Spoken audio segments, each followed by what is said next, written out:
Hello and welcome to my podcast. I am here with Elise Donaldson and we're going to talk about online journalism and the drawbacks but also the benefits of its immediacy. Sounds good. Let's get into it. Okay, so I was thinking with the recent Las Vegas shooting, I think that's a really good topic to start with because obviously lots of news organisations wanted to be first. They wanted to get the news out there straight away. But then that can also compromise on accuracy, particularly with what we saw happen to Tom Petty about, some organisations were reporting on his death and then others came out and said, hang on, that's not quite right.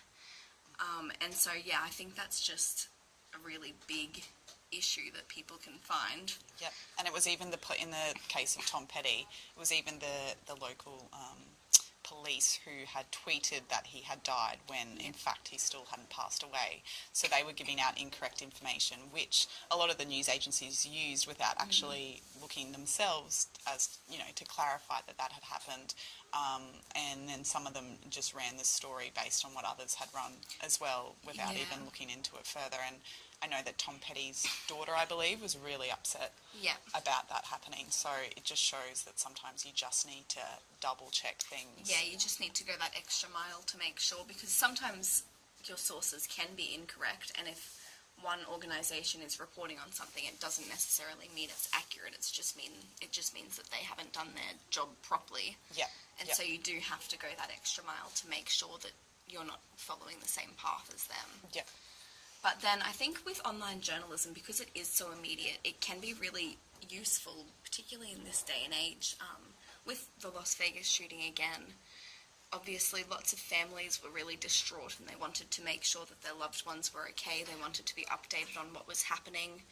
And so with online news, rather than with print and radio where there are certain time frames that you have to wait for until you can actually get that information, you can just be informed as soon as something happens. And I think that is something that's really important. That one in particular with the Vegas shooting, it was good because they were, they were telling people, like, if you had someone that were at the event, there's this particular numbers that you can call, and, advising people on, where they need to stay away from as well, because they had so much that they had to cover in that short amount of time.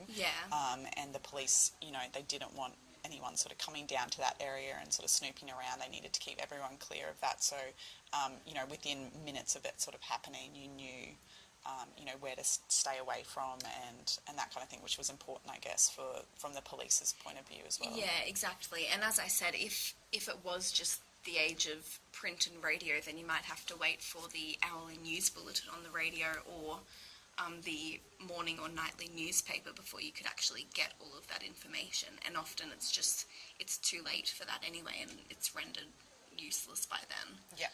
It's also worrying, I guess, because with some of the videos that were coming out from the shooting, if you knew someone there, obviously watching these videos that were coming from social media, from Snapchat and the like, it would have worried a lot of people, and it would have sort of caused a bit of hysteria, I think, which, they need to report on these things, but sometimes, it does go pretty far in terms of showing a little bit too much, and it can cause that bit of hysteria. And I know CNN, I was watching their rolling news coverage, and when they were trying to ask people for interviews, like, these people had just been through something really traumatic, and it was only minutes afterwards even, and they were trying to get interviews and push that for their news program, which sometimes is, ethically it can go into muddy the waters a bit. Yeah, it can cross boundaries.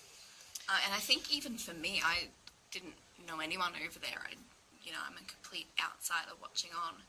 But even just seeing some of those videos and hearing the reactions when the shots start firing, it's really harrowing. Quite eerie to hear. Yeah. It really puts you in the situation. You can almost feel what's happening. And since then, they've released, more footage from the police as well, dash cam, I think, or the body cam, as well as the pictures from inside the Mandalay Hotel where the shooter was shooting from. So, they give a lot of detail. It's a lot of detail and whether or not, the public needs to know that much detail, but I guess it's such a big event that Yeah. people want to know, and with online now they can, you know, package that all into a story where people can watch videos Yeah. and then see these photos, and they can sort of be cover the entire story. Yeah, and they can do it at the click of a button. Yeah, exactly. So I mean, it's good things and bad things, but I quite enjoy. I think it's just because I'm an inquisitive person, but I like to know a lot about what's happening, Yeah.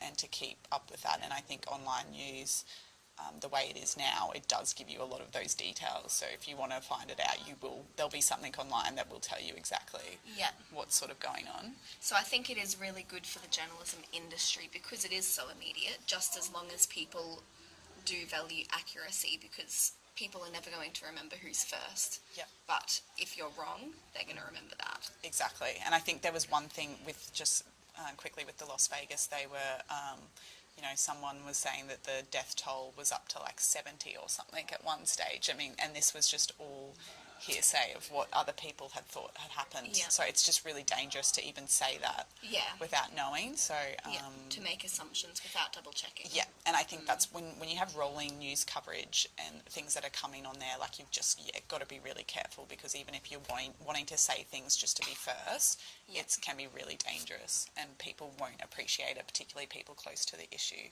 Yeah. itself. It's just like Anthony Sherratt said in our lecture today, with great technology comes great responsibility. And that is very true. Yes, good one, Anthony. Yes. Good Take one. note, journos. Take note, yes. Great responsibility. But yeah, I agree with that as well. Yeah. Well, I think is there anything else you'd like to add? I think that's the bulk of it, to Yep. be honest. Just double checking accuracy, even if you think your source is reliable. Just always get a second, even third, fourth opinion just to make sure. Anything you'd like to add? No, I think that's the way forward, and as long as, you're accurate and you're responsible and you get balanced sides of the story, then Yep. that's, as a journalist, you're hopefully doing your job properly. Yeah. Okay, thank you for listening. Thanks.